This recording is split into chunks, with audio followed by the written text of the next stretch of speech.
महाकाली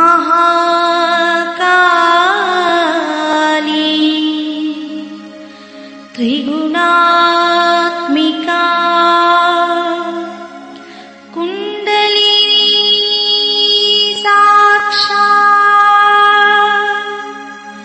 श्री आदिशक्ति माताजी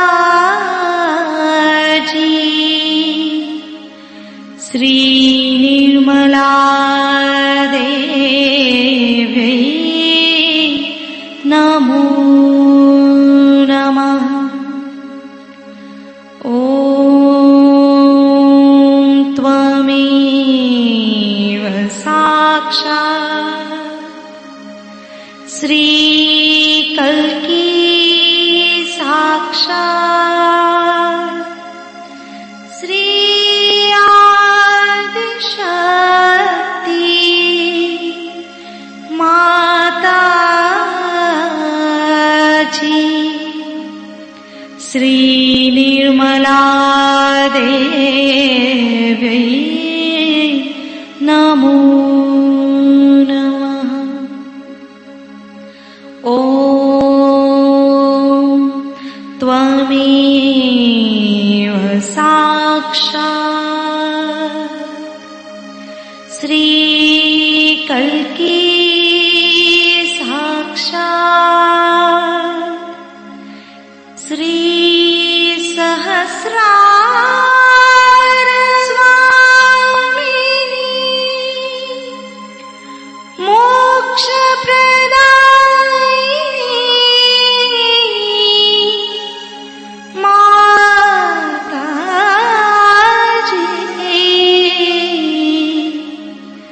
श्री निर्मला देवी नमो नमः।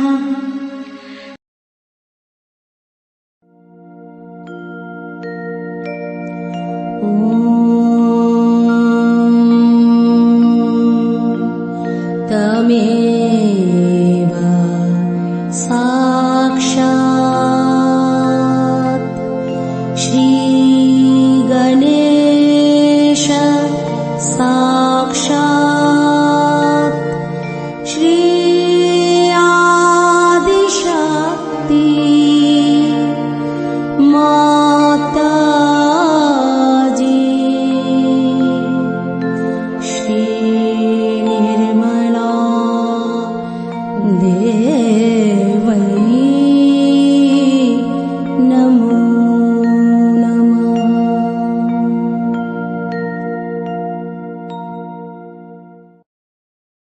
जय श्री माता जी।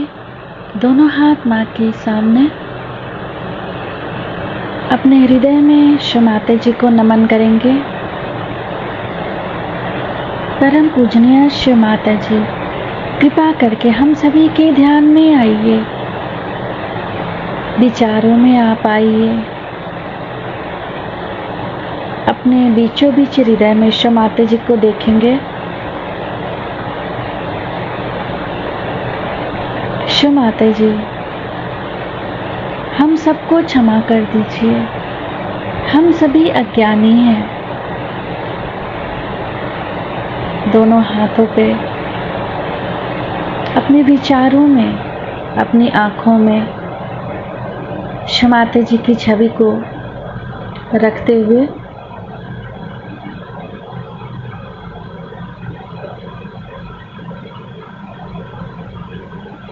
बाएं हाथ माँ के सामने, दाहिने हाथ को बाएं हृदय पे रख लेंगे।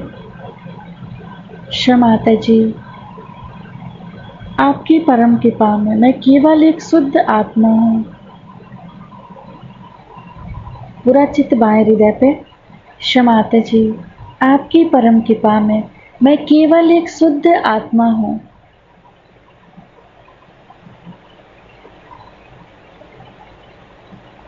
श्री माता जी, कृपा करके हमारी इस आत्मा को प्रकाशित कीजिए।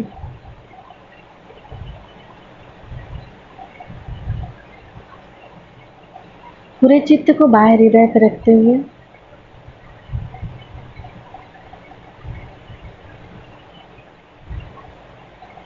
क्षमाता जी, हमारी इस आत्मा में पूर्ण शांति दीजिए।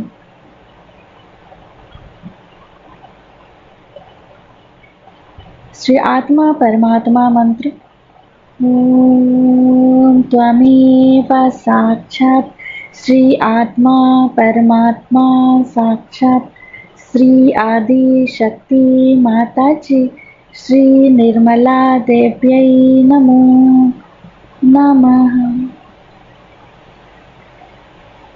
दोनों हाथ मां के सामने।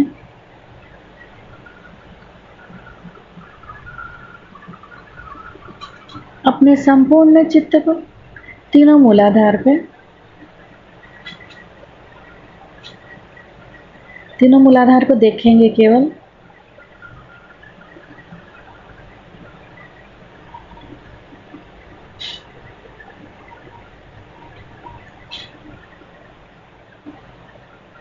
सेंटर नाभि पे, बीचों बीच नाभि पे अपना संपूर्ण चित्त।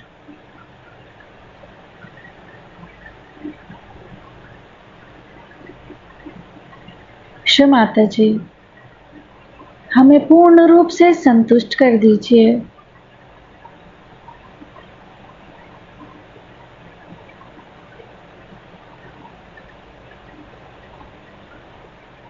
पेट के चारों तरफ पूरे भवसागर में अपने चित्त को रखेंगे।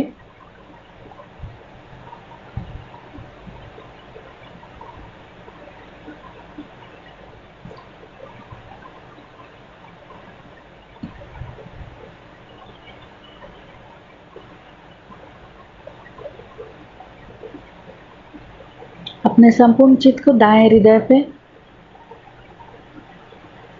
माता जी, हमारे इस हृदय में श्री सीताराम जी की समस्त शक्तियों को जागृत कीजिए।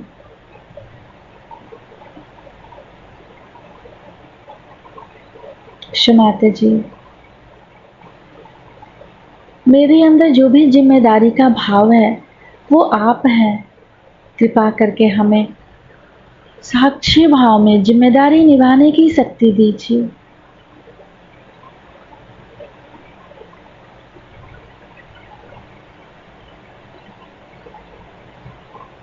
सेंटर विशुद्धि।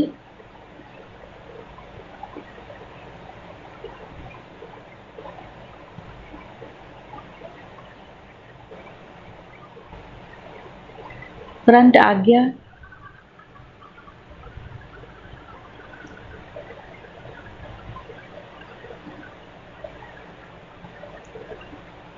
सिर के तालू भाग पर चित्त को रखते हुए सिर के तालू भाग से दोनों हाथों को देखेंगे।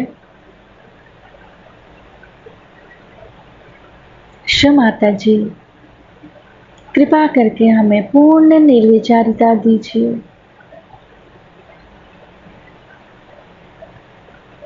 आपकी अमृत वाणी को हम सहस्त्रार से सुन सके ऐसी कृपा कीजिए।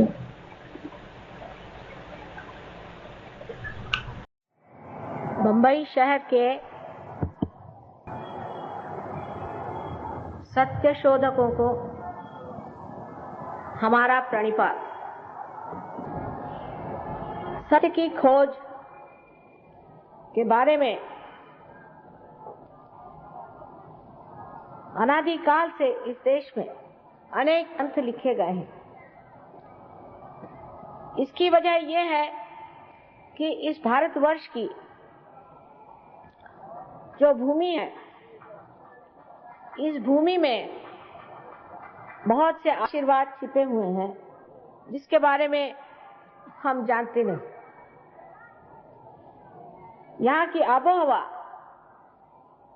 इतनी अच्छी है कि आप जब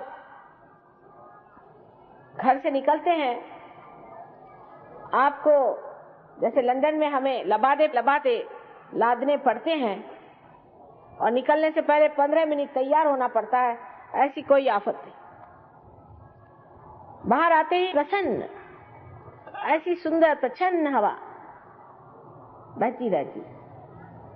यहाँ एक इंसान जंगलों में भी, पहाड़ी में भी, शहरों के पास, नदियों के किनारे बड़े आराम से अपना जीवन बिता सकता है।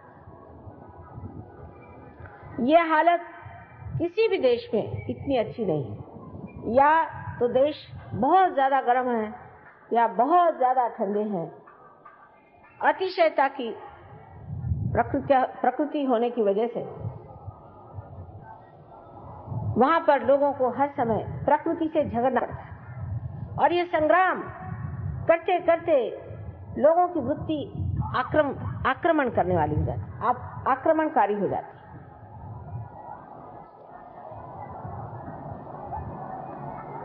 जब पहली मर्तबा मैं लंदन गई थी तो मैं सोचती थी कि यहाँ कोई कोप है परमात्मा की, कोई शाप है कि आप बाहर एक मिनट भी नहीं खड़े हो सकते, शुद्ध हवा आप एक मिनट भी नहीं ले सकते, घर से निकलिए तो बंद, मोटर में बैठिए दौड़कर और फिर जहां भी जाइए वहां से दौड़कर आप घर में घुस जाइए।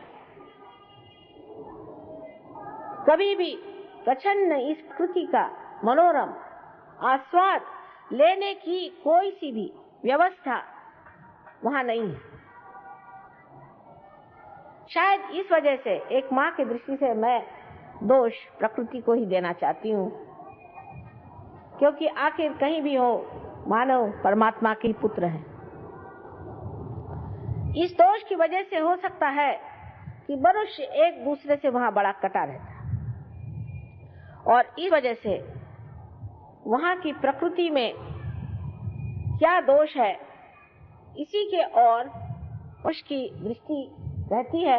इतना ही नहीं कि इस आक्रामक प्रकृति को किस तरह से आक्रमण से जीता जाए, ये प्रवृत्ति सहज में ही उनके बर्ताव में, उनके विचार में पूरी तरह से दिखाई देती है। ना वहां कोई नदी में नहा सकता है, नदी इतनी ठंड होती है नदी में कि गंगा जी से भी ज्यादा वहां ठंडक होती है। और उसके बाद अगर वहां से आप कहीं से नदी में नहा ही लिए गलती से, तो उसके बाद आपको ऐसी बीमारियां हो जाएंगी जिससे आप जिंदगी भर के लिए जकड़ जाए। जब कोलंबस अमेरिका ढूंढने निकले थे, परमात्मा की असीम कृपा से मेरे ख्याल से हनुमान जी ने कृपा की कि वो उधर अमेरिका चले गए और इधर नहीं आए। अगर यहाँ जाते तो ना हम रहते ना सहयोग, वहां सबको खत्म कर दिया इन लोगों ने, एक एक आदमी को चुन चुन के मार डाला। और अब जब मैं वहां गई थी और अर्जेंटीना में, पेरू में, उससे भी ज्यादा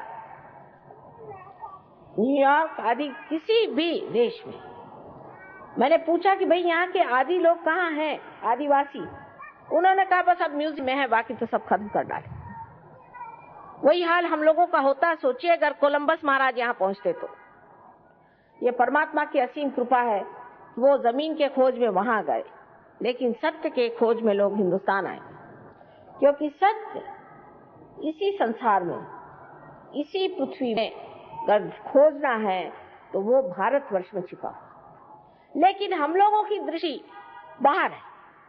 कल जैसे मैंने आपको समझाया कि हमारी जो क्रिया शक्ति है, जब वो ऊर्ध्वगामी होती है तभी वो जड़ों तक पहुंच सकती है, क्योंकि श्री कृष्ण ने खुद ही कहा हुआ है कि हमारी जो चेतना की या हमारी जो कार्य पद्धति है, उससे बढ़ने वाली हमारी जो चेतना है वो नीचे की तरफ अधोगति में जाती है और ऊर्ध्वगति में जाने से ही हम अपने जड़ों में पहुंच सकते हैं।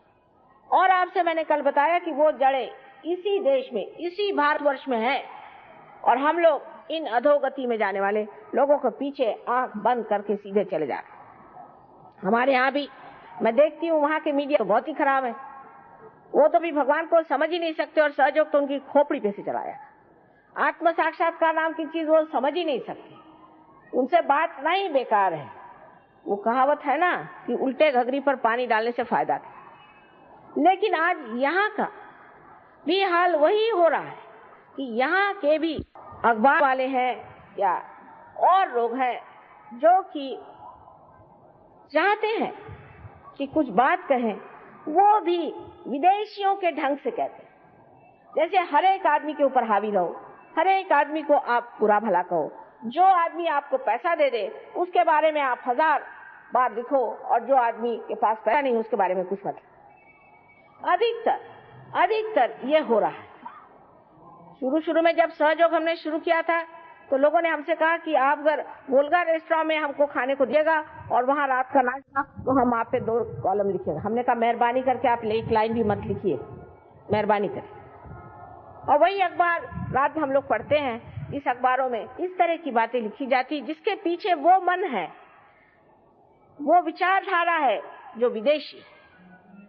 मेरे विदेशी विचारधाराओं से मुझे कोई लेना देना नहीं लगता, लेकिन वो जो विदेशी विचारधारा है उससे उनका क्या भला हुआ ये तो कम से कम जाके देखना चाहिए। एक आदमी अगर गड्ढे में जाके गिरा है तो ये तो जाके देखना चाहिए कि वो गड्ढे में है कि ऊपर की जो कुछ भी तामझाम है उनका, उससे हम लोग इस तरह से अभिभूत हो जाते हैं, हम उसी तरफ अपनी नजर किए हुए हैं और वहां आपको सत्य नहीं मिल सकता। सत्य इस देश में है और इसी देश में आपको सत्य मिलेगा, लेकिन आपका खोजने का तरीका आपको बदलना होगा। सत्य आपके बुद्धि से जाना जाता है, ऐसा बहुत लोगों का विचार है, लेकिन बुद्धि बहुत सीमित है, वो सत्य को जान नहीं। जब बुद्धि को मनुष्य इसी तरह से अपने विचारों को बढ़ाता है, जिसे हम कहें कि मेंटल प्रोजेक्शन करता है, अपने मस्तिष्क को इस तरह से दौड़ाता है, तो वो अपनी ही एक चीज बना करके और संसार के सामने एक कोई बड़ा प्रमाण की तरह से, आइडियोलॉजी की तरह से सामने रखते हैं।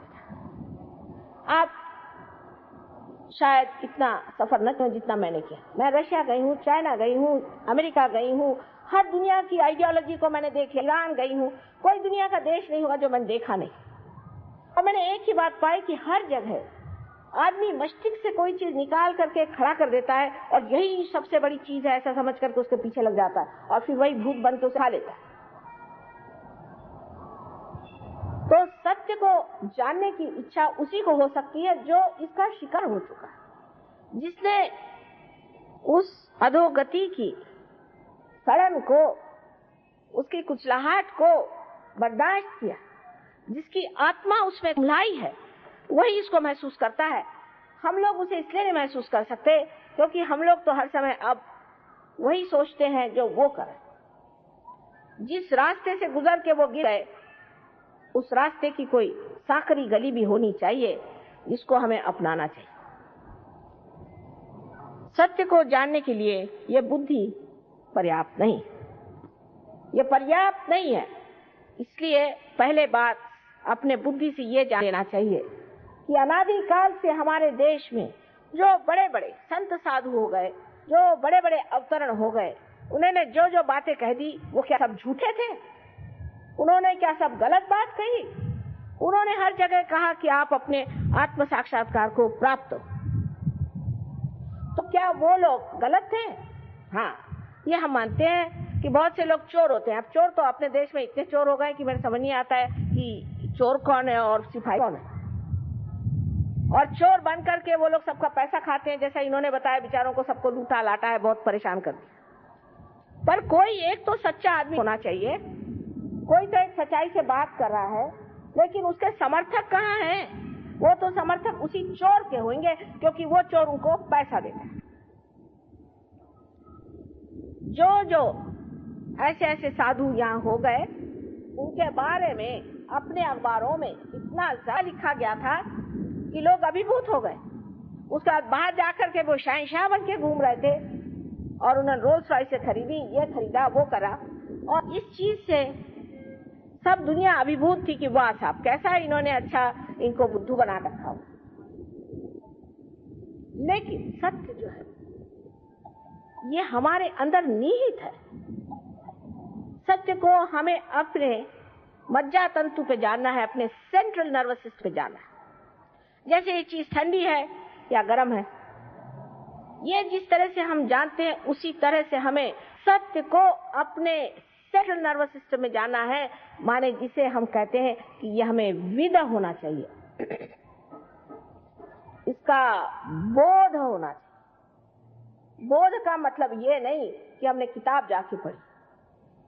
संत तुकाराम ने कितनी किताबें पढ़ी थी।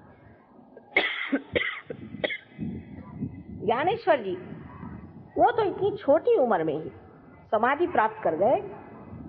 हमारे यहाँ कौन से साधु संतों ने यूनिवर्सिटी की डिग्री ली थी? और जो डिग्री लेते हैं उनमें से कितने साधु संत हुए? वो यही डिग्री लेकर आते हैं कि कैसे लोगों को बेवकूफ बनाया जाए। जब वो कोई डिग्री वाला साधु संत हो गया तो समझ लो सबकी हालत खराब होना चाहिए। समझना ये चाहिए कि सत्य को जानने के पहले हमें नम्रता में उतरना चाहिए। अभी तक हमने सत्य को नहीं जाना। हमने जो अभी तक जाना है वो दूसरों की लिखी हुई बातें, दूसरों की पढ़ी हुई बातें, जो चार लोगों ने बता दिया वो जानते हैं। इसने ये कहा, उसने ये कहा, उसने ये बताया, लेकिन हमने अपनी सेंट्रल नर्वस सिस्टम पे कुछ नहीं जाना। हमारी जो मज्जा संस्था है उस पर हमने कुछ नहीं जाना, उसका हमें अनुभव नहीं आया। एक इस नम्रता पर हम आए कि फिर हम जिस सत्य को जानते हैं वो सत्य बड़ा अधूरा सा है। सत्य में जो आप साइंस में जानते हैं वो वहां है, इसलिए आप जानते हैं, नहीं तो आप क्या जानिएगा। कि कार्बन में 4 वैलेंसीज होती है, ये आप देखते हैं इसलिए आप कहते हैं कि वहां है। इसमें कौन सी बड़ी बड़ी बात हो गई? जो है वही ना आप बता रहे हैं।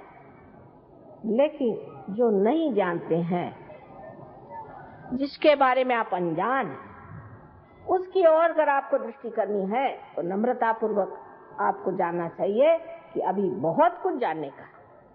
और जानना शब्द भी जो है ये न से आया है, ये से आया है। इसका मतलब है हमारे मज्जा संस्था में उसकी प्रचिति होनी चाहिए। इसको मराठी में जाणीव शब्द है। इस बात को आप समझ लीजिए कि अपने बुद्धि के जो आप हथकड़े घुमा रहे हैं या उसी से जो कुछ डोरे निकाल निकाल करके सारी दुनिया को नचा रहे हैं, उसमें आप भी नाच जाइएगा, आपके बच्चे भी नाच जाइएगा और सारी दुनिया नाचती रहेगी और कुछ फायदा नहीं होगा। सत्य को जानना चाहिए, या आप नम्रता पूर्वक पहले अपने अंदर स्थित कर दें। आप कुछ भी हो, जब तक आप आत्म साक्षात्कारी नहीं हैं तब तक हमारी नजर में आप अनजान हैं।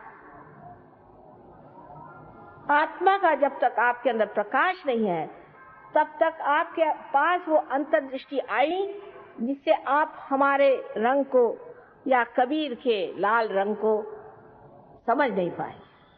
मेरे लाल की लाली इत देखूं इत लाल, मैं गई देखन लाली हो गई लाल, मैं ही हो गई लाल। कौन सा लाल रंग था वो, किसकी बात कर रहे थे?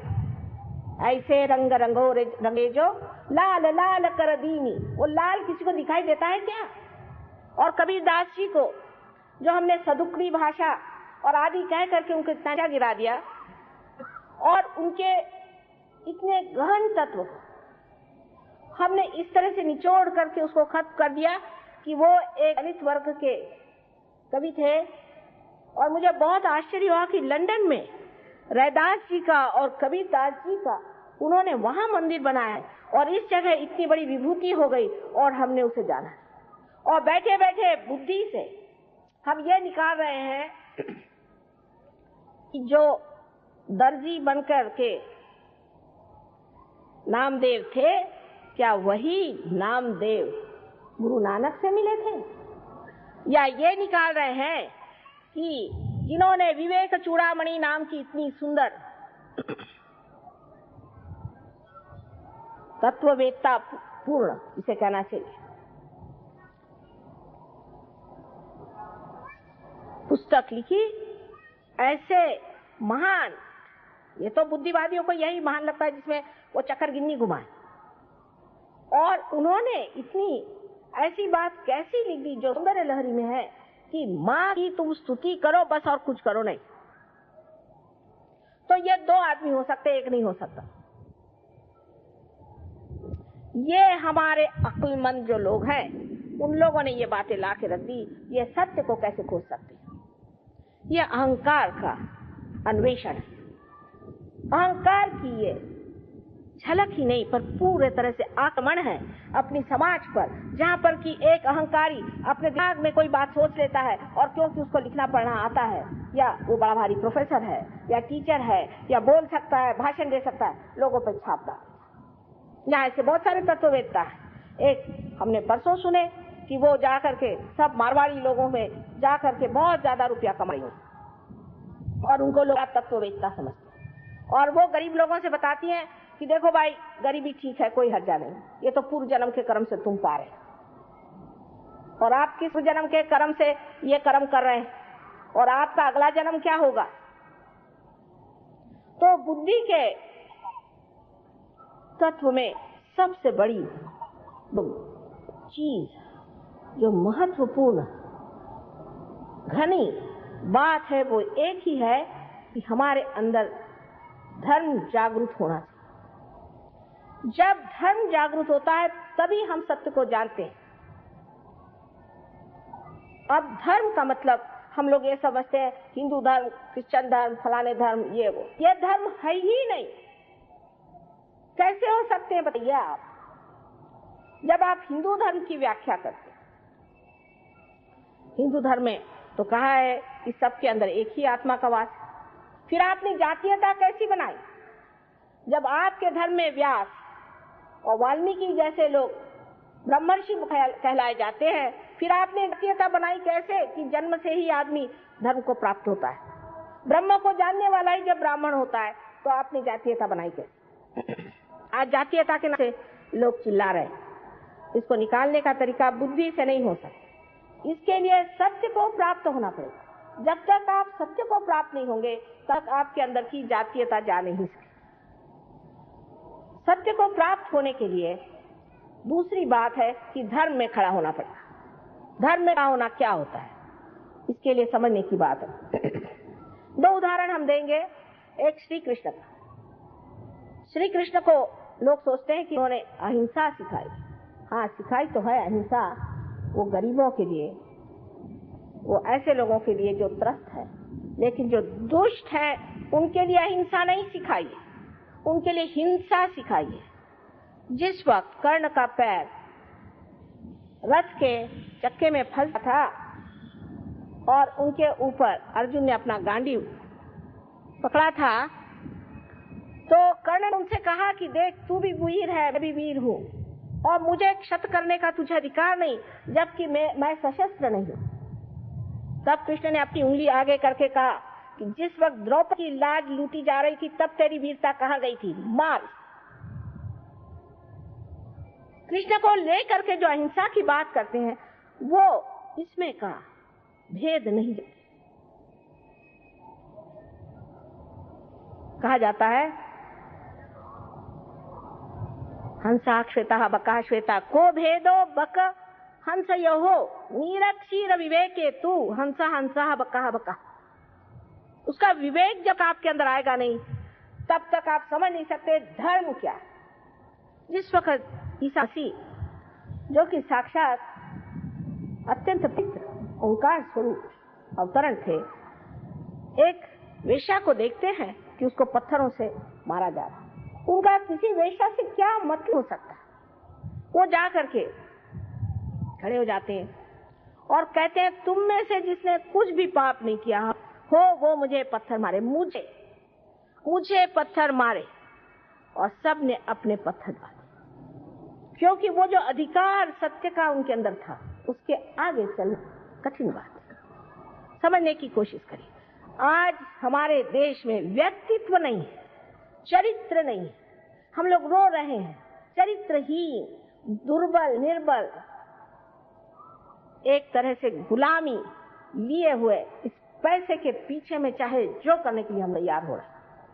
उसकी वजह यह है कि अभी हमने ये जाना नहीं धर्म क्या होता है। जब आपके पास पैसा नहीं है, ठीक है, इसलिए गरीबों का पैसा लूटने की जरूरत नहीं।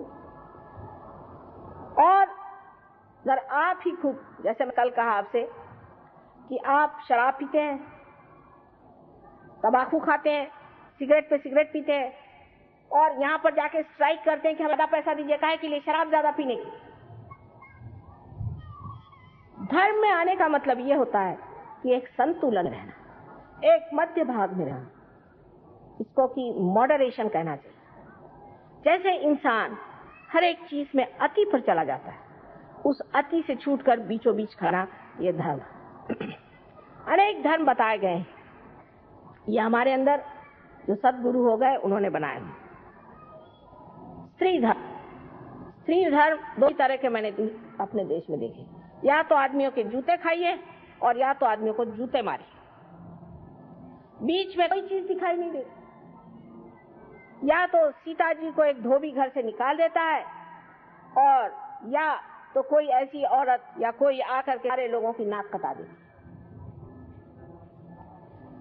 पति धर्म, पत्नी धर्म, मातृ धर्म, पितृ धर्म, ये सारे रिश्तेदारी के धर्म हैं।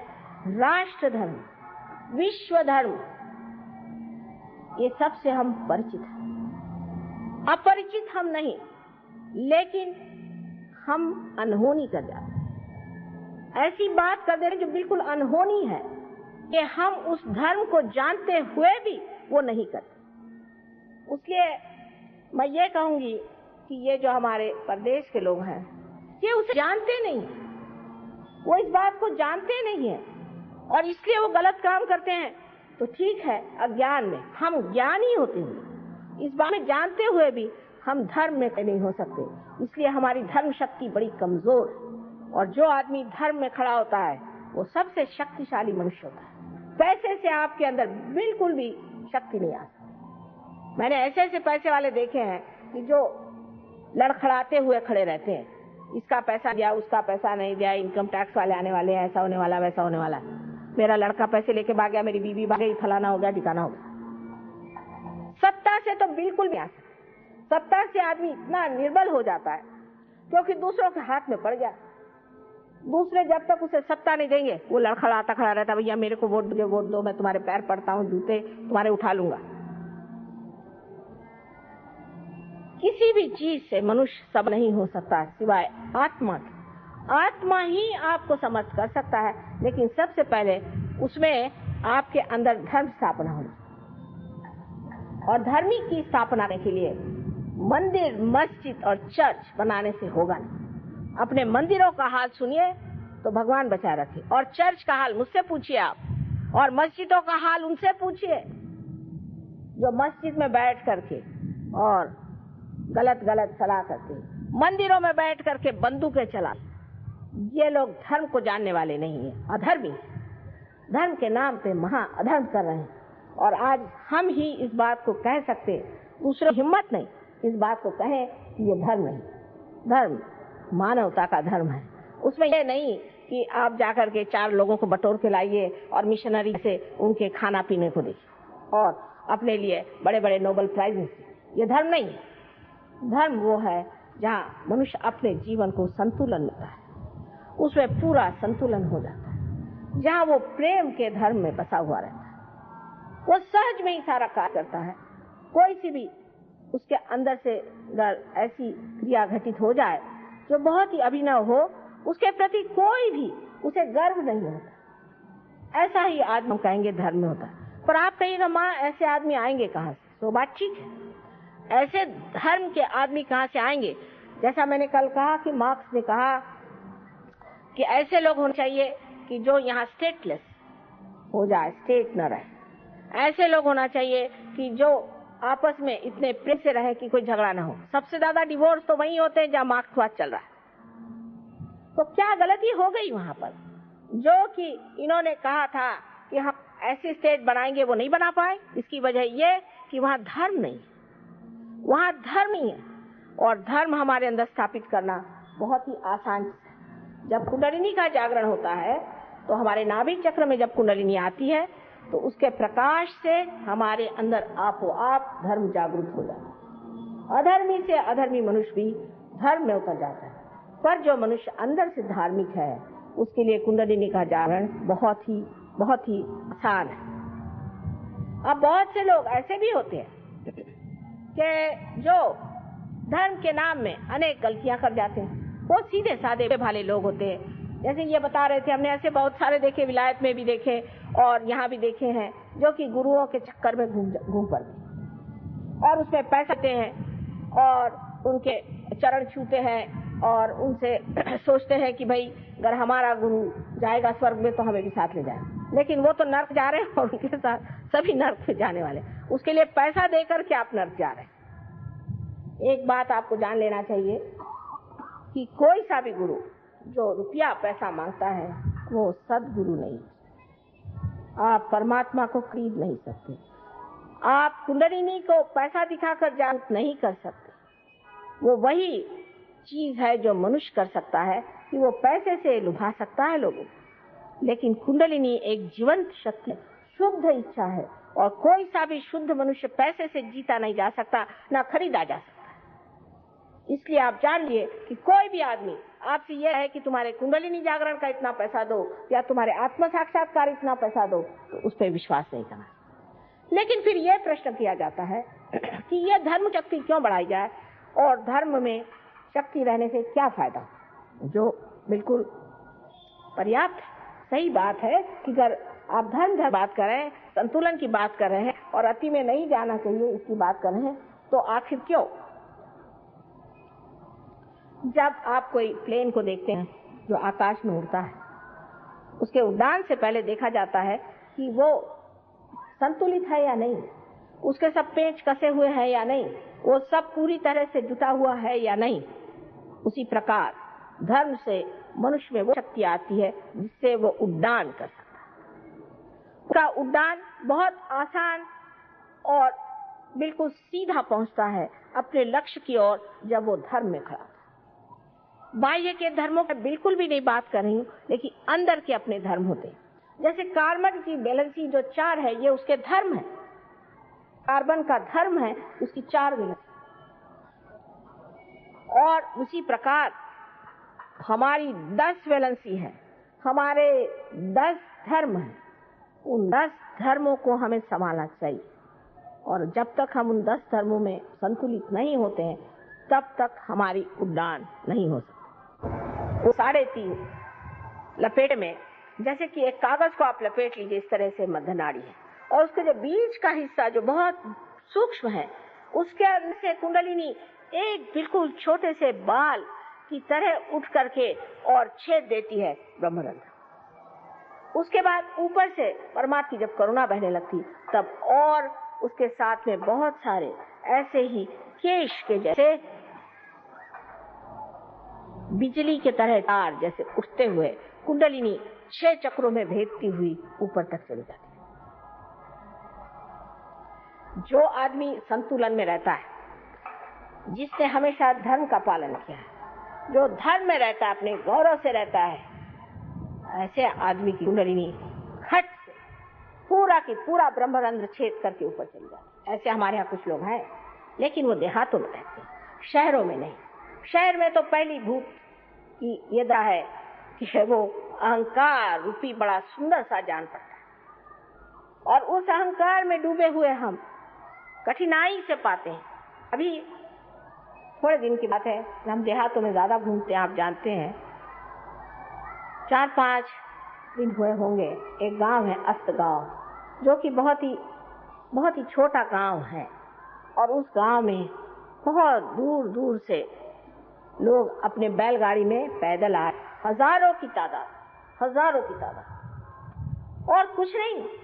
मैंने कहा ऐसे हाथ करो और थोड़ा सा संतुलन दिया, बता कितनों के हाथ में ठंडक आ रही, सबने हाथ उठा दिए और सबने बता दिया कि हमने पार हो गए और बस खुश हो गए, उनकी शक्लें बदल गई। अब कहते हैं कि माँ आप तो देहाती लोगों को ज्यादा पसंद करती है और जो मराठी में कहते हैं जेकार आंजले गांजले, उन्हीं को आप देखती हैं, और जो धड़धाकट है उनको नहीं जानती। मैंने कहा भाई धड़धाकट तो कोई परमात्मा की ओर तो आए। जो शहरों में रहने वाले लोग हैं उन पर जो मैंने कल आपको बात बताई थी कि अधोगति की ओर जा रहे, चित्त उनका हमेशा गलत ही चीजों की तरफ जाता है, जहाँ नहीं जाना चाहिए वहीं जाता है। उसकी वजह यह है कि हमने अपना जो मार्ग लिया हुआ है वो उल्टा, इसको उलटना चाहिए, इसको ऊपर की ओर लाना चाहिए, ऊर्ध्व गति में जाना चाहिए। सो कैसे? पूरी सिस्टम बदलना चाहिए। मैंने कल आपसे कहा जब तक ये पूरी सिस्टम नहीं बदलेगी तब तक हम लोग ठीक नहीं हो सकते। और ये बदलना हम लोगों का काम है कि जब हम योगी जन हो जाएंगे तो अपने आप सिस्टम बदल जाएगी। आखिर सिस्टम भी तो इंसान ने बनाई है, और दूसरी सिस्टम भी यही योगी जन बनाएंगे, जहां हम ऊर्ध्व गति को प्राप्त हो। इस ऊर्ध्व गति को प्राप्त होने से आप सत्य को जानेंगे। अब सत्य क्या है? सत्य एक छोटी सी व्याख्या में कहा जा सकता है कि सत्य यह है कि आप आत्मा हैं। आप अहंकार, मनोतार, शरीर आदि कुछ भी नहीं, आप स्वयं आत्मा हैं। ये परम सत्य। और इसको जानने के लिए आपको आत्मा होना पड़ेगा। जब तक आप आत्मा नहीं हुए तब आपके लिए हर एक चीज जो बेकार है वही आप है। आपका मकान है, आपका ये है। जब तक आप ये कहते हैं कि ये मेरा है तब तक आप वो नहीं है। जब तक आप कहते हैं कि मेरी मोटर है, माने आप मोटर नहीं है। लेकिन जब आत्मा आप हो जाते हैं तो आप कहते हैं माँ मैं आत्मा हूँ, मैं आत्मा हूँ। ये सत्य। लेकिन जैसे ही सत्य हमारे अंदर प्रकटित होता है तब हमारे चित्त में क्या परिवर्तन हो जाता है? सबसे पहले तो इस आत्मा के प्रकटीकरण से जो लोग बुद्धिवादी होते हैं उनके बुद्धि में प्रकाश आता है, और जो हृदयवादी होते हैं उनके हृदय आनंद से डोलने लग जाते हैं। इसके बारे में मैं कल बताऊं, लेकिन आज बुद्धिवादियों की बात मैं बताती हूँ कि जो बुद्धिवादी होते हैं उनकी बुद्धि में एक प्रकाश आता है, और वो देखते हैं कि यहाँ बैठे बैठे हम महसूस कर रहे हैं इन उंगलियों के अग्रों में के इस आदमी में क्या शिकायत है और हम में क्या शिकायत है। हम किस तरह से इस चीज को महसूस कर रहे हैं। एक बार जब शुरू में इंग्लैंड में हमने काम किया, आप आश्चर्य करेंगे, 4 साल तक हम 7 आदमियों की खोपड़ी ठीक बैठे करते रहे। परेशान हो गई तबीयत। मैंने कहा इससे अच्छा उस हिंदुस्तान में काम करे, पर क्या करें, हमारे पति की वहां नौकरी है। तो मैंने कहा चलो इन पे कुछ हाथ चला सके। 7 साल तक हमारे परेशान हो। 4 साल तक हमने 7 आदमियों पे मेहनत करी। लेकिन उस वक्त एक साहब जब वो पार हुए तो उन्होंने कहा कि आप कहते हैं, उनको तो विश्वास नहीं होता ना कि यहाँ बैठे बैठे आप सामूहिक चेतना में जागरूक हो जाते हैं, और ये सामूहिक चेतना आपके नसों पे प्रदर्शन देती है, उसकी प्रचिति देती है। तो किस तरह? मैंने कहा अच्छा तुम कोई सवाल पूछो। कहने लगा कि अच्छा मेरे पिता की चिट्ठी नहीं आई, बहुत दिन से टेलीफोन नहीं आया, मैं जानना चाहती हूँ मेरे पिता का। अच्छा मैं ऐसे हाथ करके और तुम ध्यान करो अपने पिता का। एकदम से उनकी उंगली यहाँ पर पूरी तरह से जलने लगी। कहा माँ इसका क्या अर्थ हुआ? मैंने कहा देखो बेटे ये सब आपके पिता के चक्र है, और ये जो है विशुद्धि चक्र है। तो अंग्रेजी में मैंने कहा कि he must be down with very bad bronchitis. और जब मैंने ऐसे कहा, उसने कहा सच बात? मैंने कहा तो फोन करो। जब उन्होंने फोन किया तो उनकी माँ फोन पर आई और उन्होंने यही वाक्य कहा, your father is down with very bad bronchitis. उसके बाद उनका अच्छा अब क्या करें? मैंने कहा अच्छा मैं तुमसे बताती हूँ उसको किस तरह से ठीक करना है। और जब वो किया तो 1 घंटे बाद उनकी माँ का फोन आया। उनका भाई पता नहीं क्या चमत्कार हुआ कि तुम्हारे फादर एकदम आधे घंटे बाद उसके खड़े हो गए, उस परफेक्टली ऑल राइट। ये चित्त की कमाल, जिसे चित्त कहते हैं, ये असली चित्त है जिसमें सत्य का प्रकाश आ जाता है। यहाँ बैठे बैठे आप ये सब कार्य कर सकते हैं। आज तक मनुष्य ने कोई सा भी जीवंत कार्य नहीं किया, सब मरा हुआ कार्य लोग कर रहे हैं। मैंने कल ही बताया आपसे, जीवंत कार्य सिर्फ आत्मा के प्रकाश से हो सकता है, जबकि हाथों के उंगलियों के सहारे सारी कुंडली नहीं उठती है। आज आपने डॉक्टर वॉरेन को सुना है, इनकी जो बातें हैं, जो भी कहा, इससे बहुत गहरे आदमी है। इन्होंने कम से कम कुछ नहीं तो 4-5 हजार ऑस्ट्रेलिया के लोगों को आत्मदर्शन दिया, और इन्होंने कुल वहां 12 शहरों में सेंटर खोले हैं। सिर्फ सिडनी में ही 7 सेंटर। इतना इन्होंने कार्य किया। और ये आदमी बिल्कुल गए बीते हालत में यहाँ आए थे, बहुत बीमार। इतनी समर्थता इस आत्मा ने दे दी। यही समर्थ, यही कहा जाता है मराठी में, समर्थाचिया वक्र पाहे असा सर्व भूमंडल कोण आहे। हमारे शिवाजी महाराज भी आत्म साक्षात्कारी थे। देखिए उनका जीवन कितना शुद्ध था। कर आप तुकाराम या ज्ञानेश्वर जी, नामदेव जी, गोरा कुंभार, किसी का भी जीवन देखें तो आप कहेंगे कि माँ इतने शुद्ध कैसे थे? क्योंकि आत्म साक्षात्कारी मनुष्य शुद्ध रहता है, अपने में समर्थ रहता है और किसी तरह से आशंकित नहीं रहता है। हर समय जानता है कि उसकी रक्षा परमात्मा करने वाली। आपको परमात्मा के साम्राज्य में आना चाहिए। आजकल के जमाने में ये बातें करना, लोग सोचते हैं ये मेरी बेवकूफी है, क्योंकि जो बेवकूफ होते हैं वो दूसरों को हमेशा इस तरह से समझते भी। लेकिन बात सही यह है कि जो हजारों वर्षों से अपने देश में कहा गया है कि आत्म साक्षात्कार को प्राप्त करिए, वो बात बिल्कुल सही है। और वही बात आज मैं दोहरा रही हूँ। इन लोगों की बातों में आकर के, इन लोगों के झांसे में आकर के आप दूसरी बेवकूफी कर रहे हैं। पहले इनके झांसे में आके देश को बेच डाला और अब इनके झांसे में आकर के तो अपनी जो पुरानी सबसे बड़ी चीज, मूल्यवान चीज है, उसको भी खो देंगे। कुंडलिनी का जागरण करना कोई आज की बात नहीं है। मार्कंडेय कहते हैं कि 14,000 वर्ष पहले उन्होंने कुंडलिनी का जागरण किया था। जनक राजा ने नचिकेता का कुंडलिनी का जागरण किया था।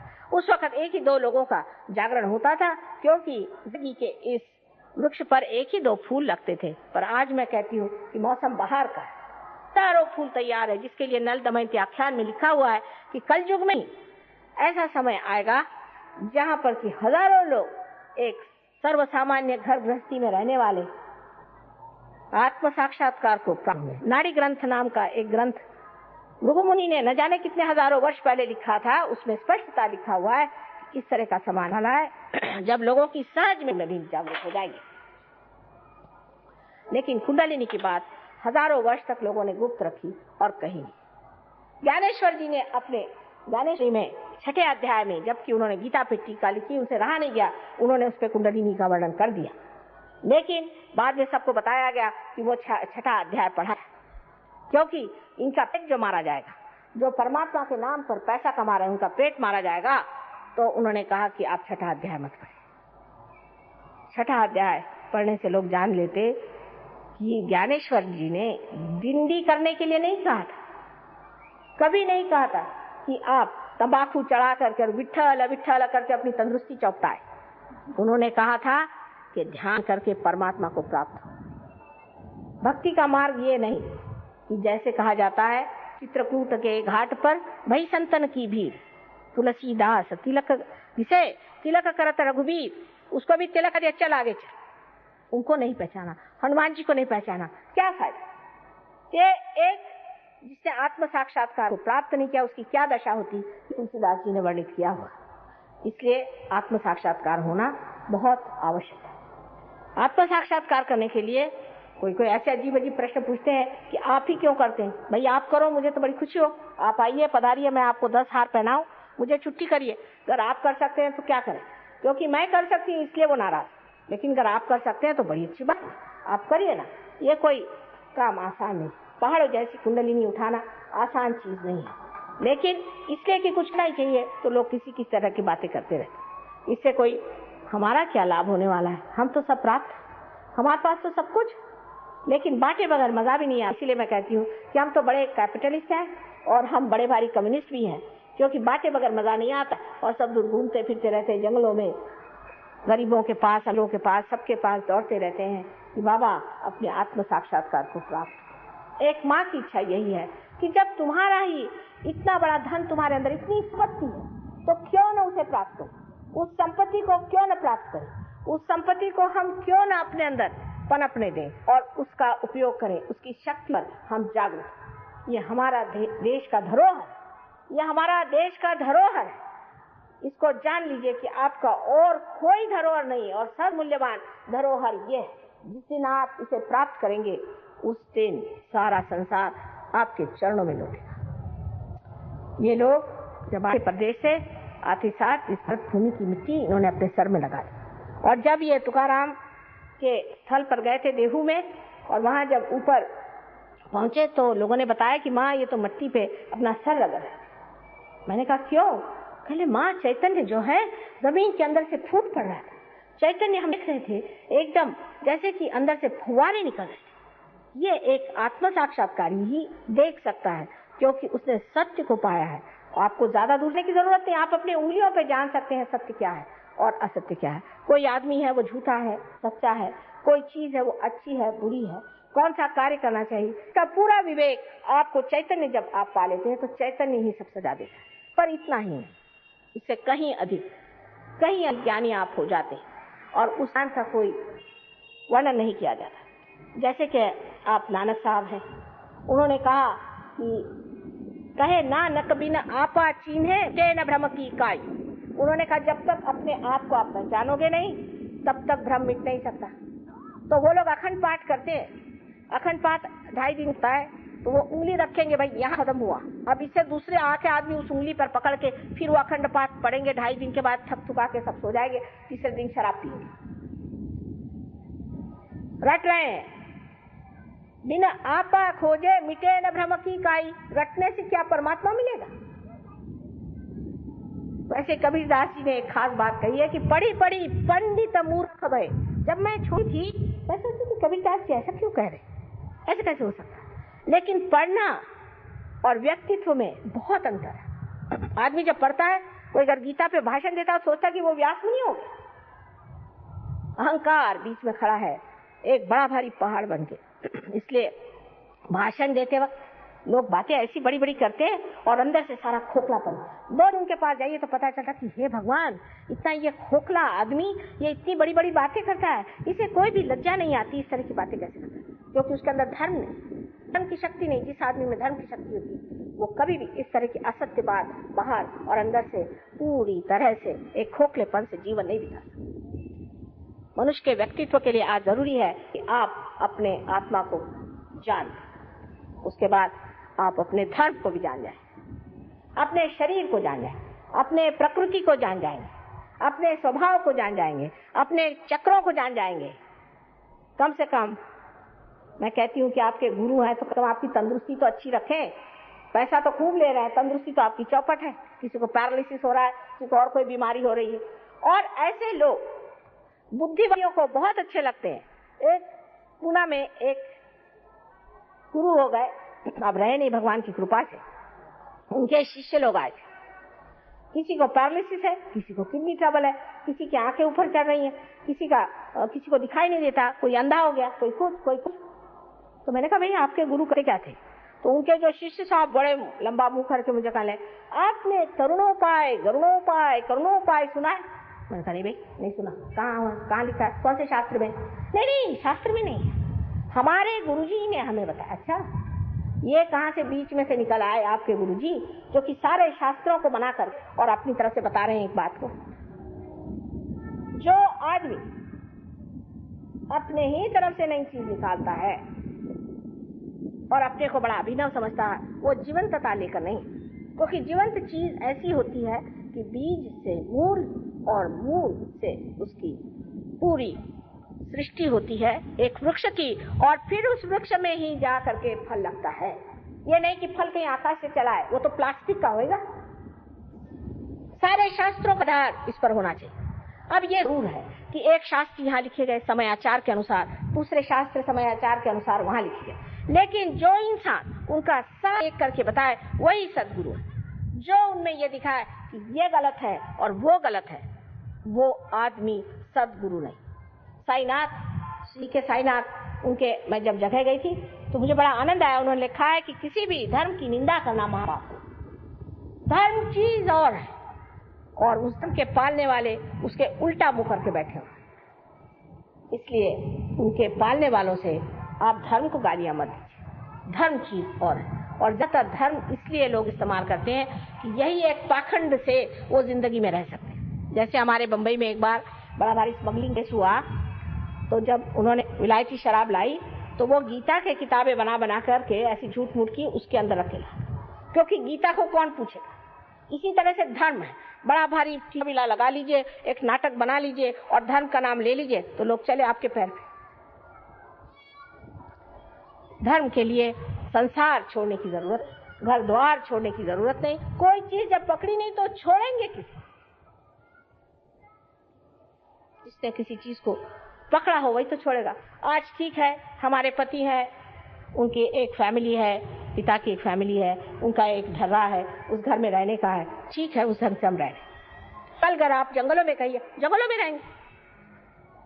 हमारी अपनी बादशाहत है। हम थोड़ी ना कि ये चीज चाहिए हमको, वो कंफर्ट चाहिए हमको, एयर कंडीशनिंग चाहिए। ये तो भिखारियों के लक्षण है। और जो भिखारी होता है वो कोई गुरु नहीं हो सकता।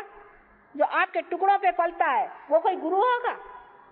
अगर कोई कहे कि मेरे घर में आपके मुफ्त रहे तो आप रहिएगा, जिसमें इतना भी आत्माभिमान नहीं। ऐसे आदमी को आप लोग गुरु मान लेते हैं और उनको पैसा रुपया देते रहते हैं, बकवास सुनते रहते हैं, तो आपके लिए भी क्या कहा जाए। ऐसे लोग मार खाते हैं, उनकी कुंडलिनी हतोहत हो जाती। मैंने देखा है हताहत इतनी बुरी तरह से होती है कि कभी कभी किसी किसी की कुंडलिनी जैसे कोई किसी ने मार मार के उसके बिल्कुल धजड़ा बना दिया, इतने उसमें छेद दिखाई देते और माँ छटपटाती रहती बेचारी आपकी माँ कि इसको कैसे मैं रियलाइजेशन दूं, इसका मैं कैसे उद्धार।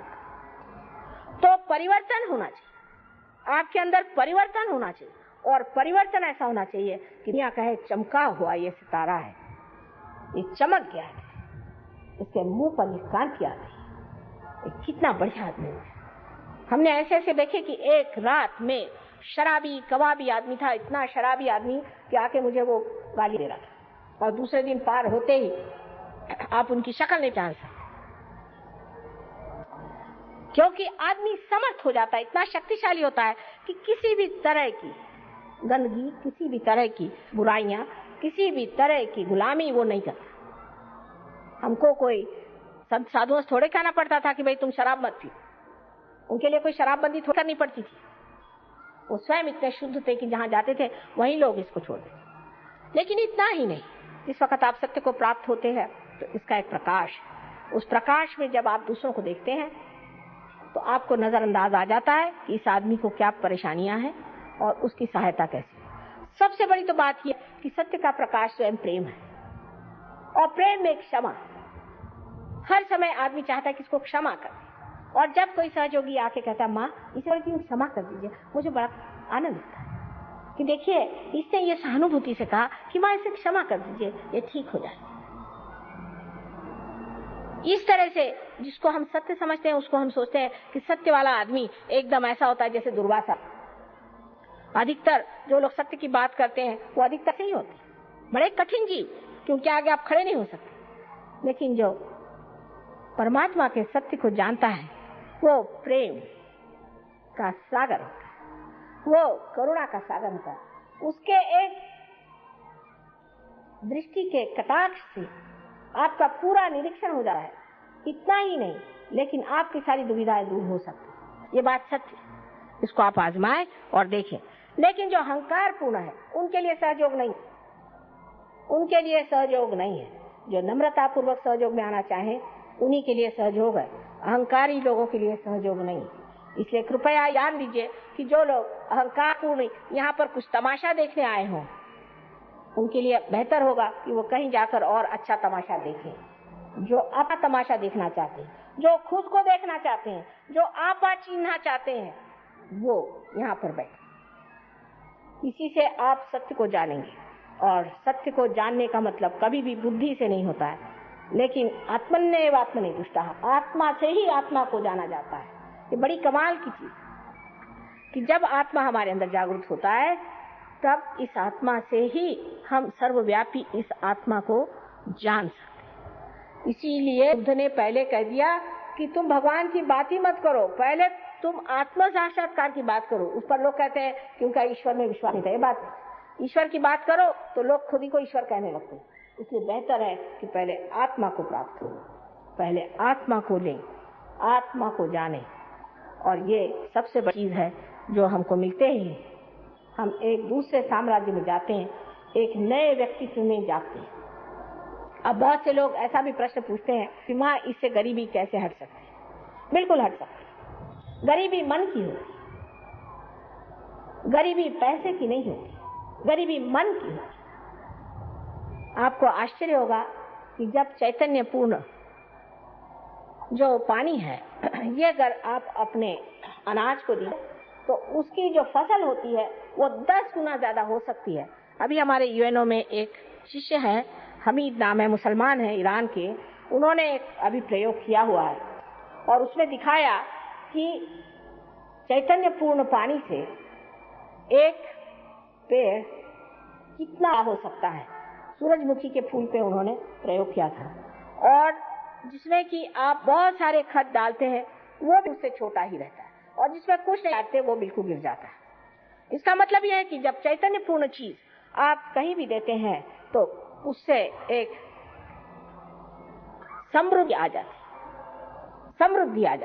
हम देखते हैं खेतों में जाते हैं, कभी उससे भाई ये किसका खेत है, सहयोगी का, आप पहचान लें, समृद्धि आ जाती। और उस समृद्धि का एक ही तरीका है कि परमात्मा से आशीर्वादित आत्मा आप बनी।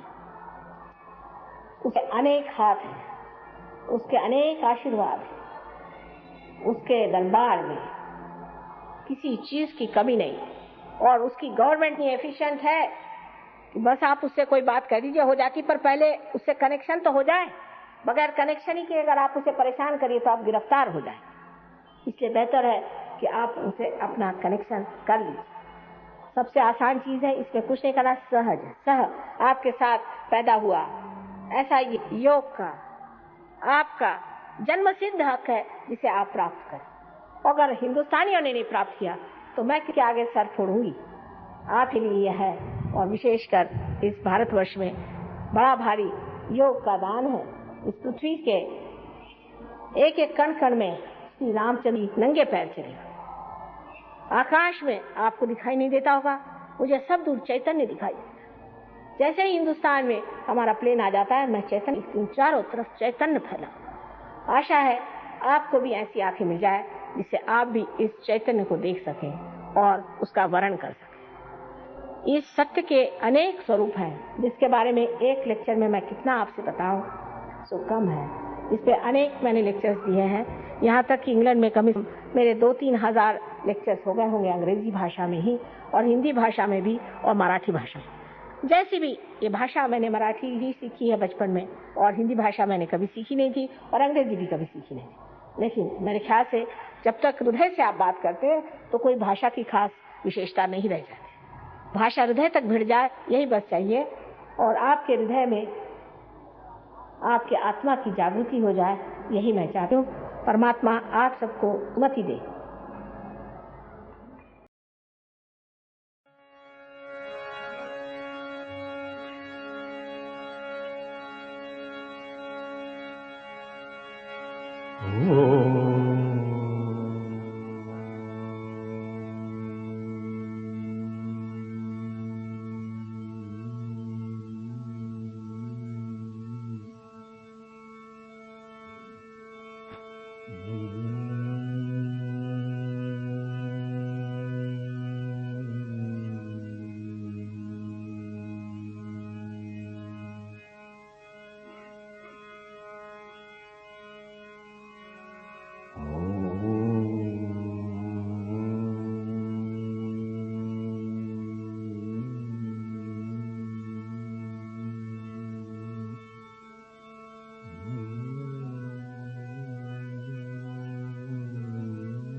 त्वमेव साक्षात्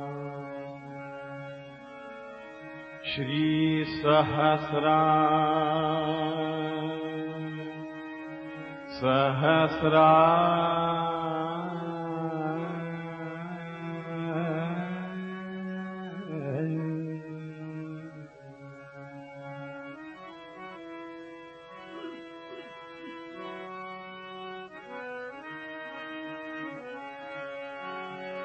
श्री सहस्रार स्वामी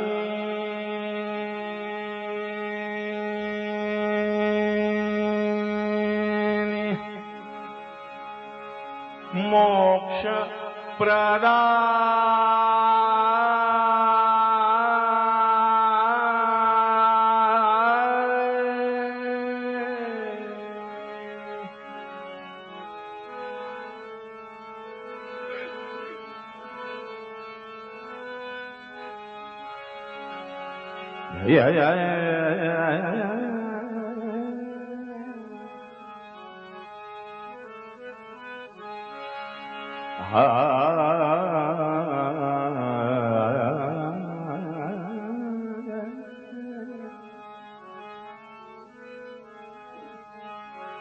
श्री सहस्रार स्वामी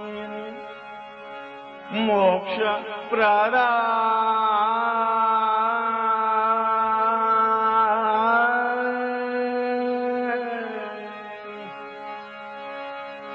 माता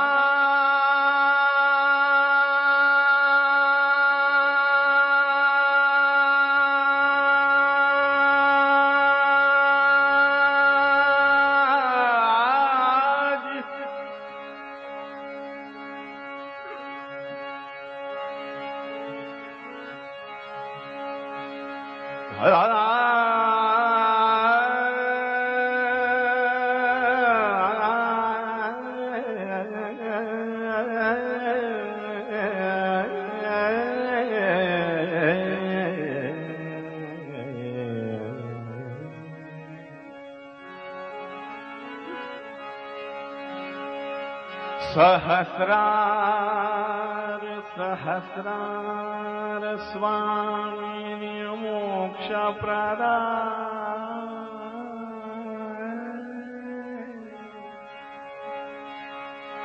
माता जी श्री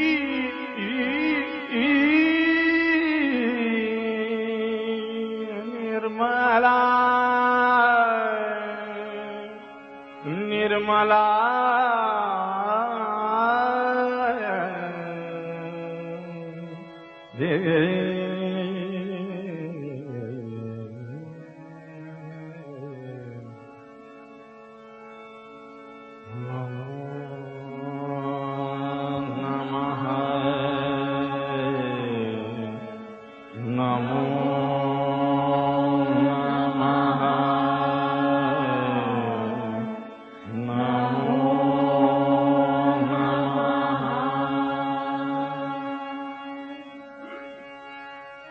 जय जय श्री कलकी कलकी जय जय श्री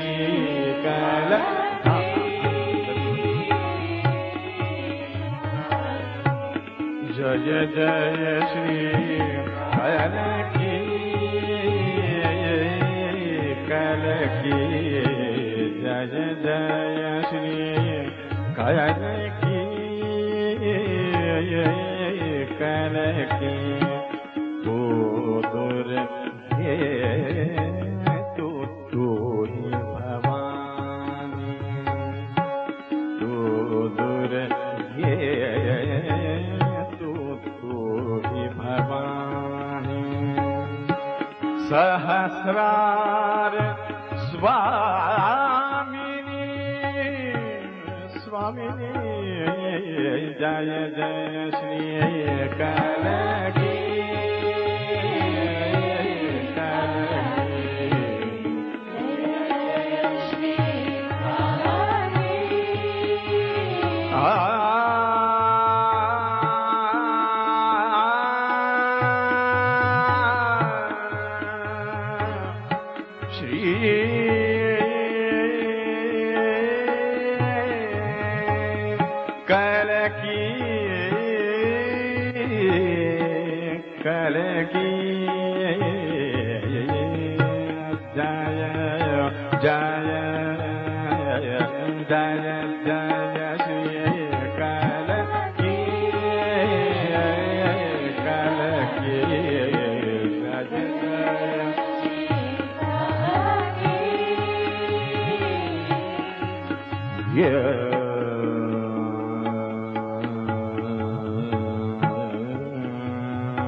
सकल जगत जननी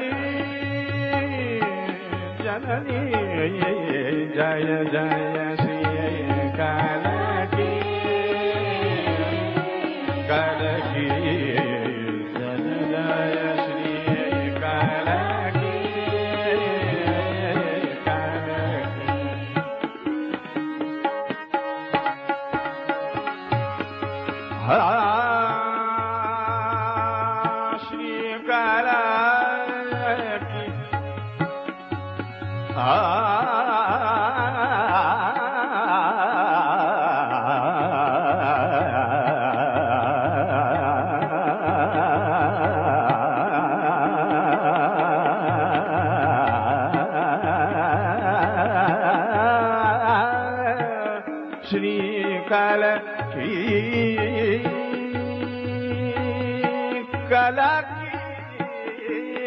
कलकी कलकी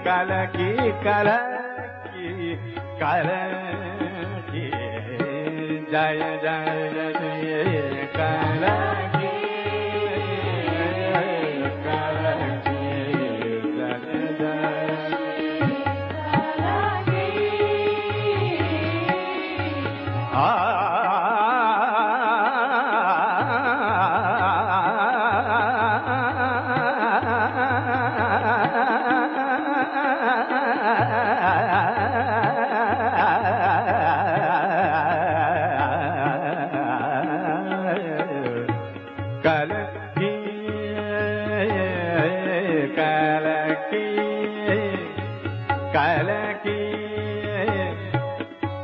कलकी जय जय श्री कलकी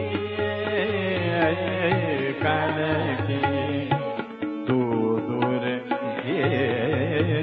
तू ही भवानी तू दूर तू ही भवानी सहस्रार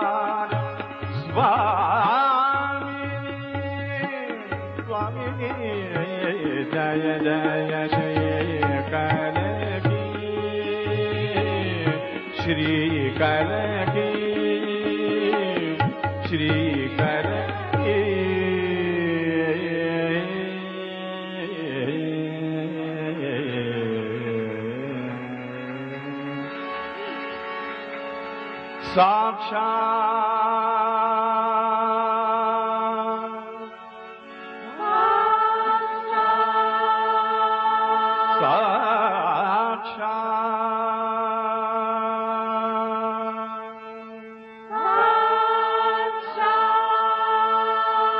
साक्षात श्री आदिशक्ति माता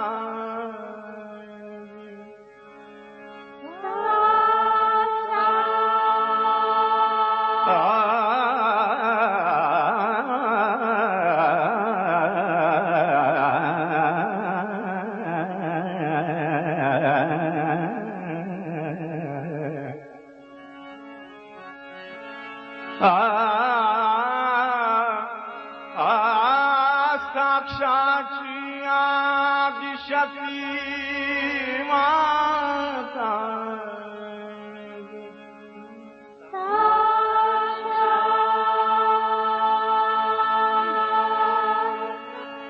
साक्षात श्री आदिशक्ति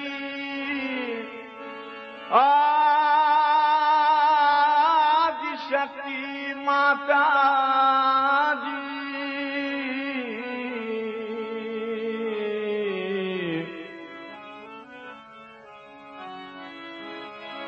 साक्षात श्री आदिशक्ति माता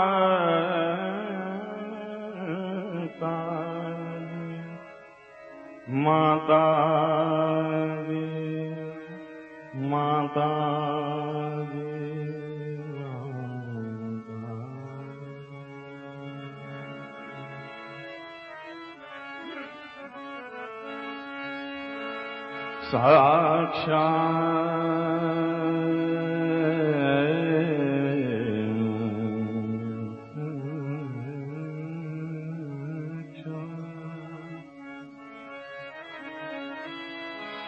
साक्षात श्री आदिशक्ति माता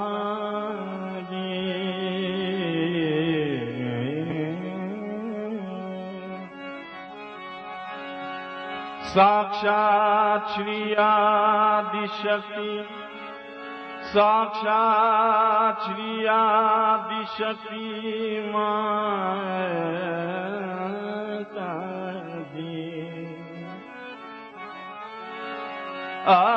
साक्षात श्री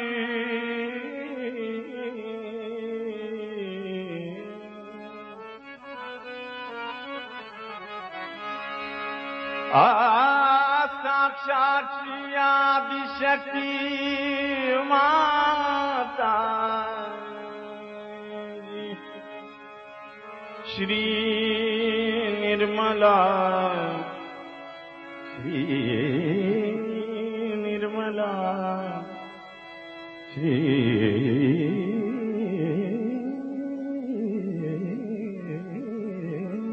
निर्मला, श्री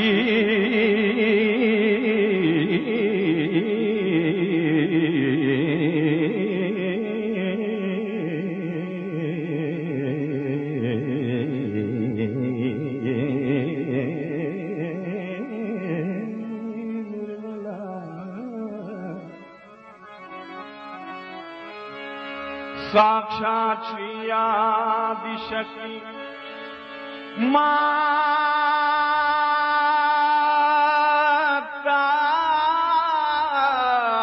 जी, साक्षात श्री आदिशक्ति माता जी, श्री निर्मला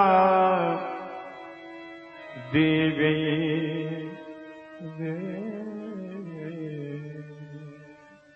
देवी नमो नमः, नमो नमो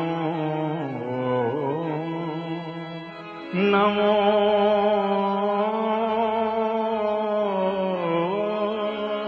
नमो